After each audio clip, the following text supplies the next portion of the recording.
Hello, everyone. This is Ronald Savage Jr. reporting for Panther News Network. Shea Moisture is launching a $1 million fund to help women of color business owners remain open during the COVID-19 crisis. The haircare company will provide $10,000 grants to 10 business owners to conduct business online through its Community Commerce Fund.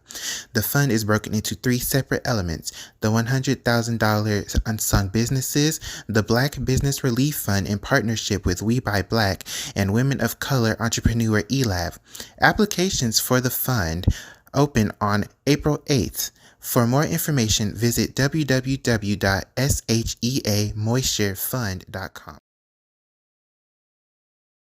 Scientists are hopeful that new medicines will emerge from recently discovered bacteria from an underwater forest. The bacteria were found in shipworms from cypress trees that are part of a 60,000-year-old forest.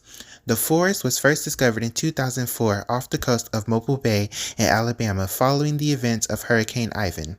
Scientists from Northeastern University and the University of Utah are analyzing 12 of the 100 new bacteria strains for their potential to create new medicines.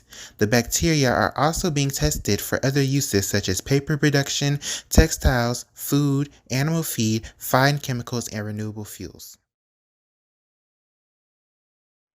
The Prairie View A&M Communications Department is currently hosting a film and television guest lecture series. Created by Professor TDV, the Zoom lecture series invites industry professionals to teach and give advice to students planning to enter the film and TV industry. The series will continue through April 21st and is accessible through the KPVU-TV website. For more information, visit pvamutv.org.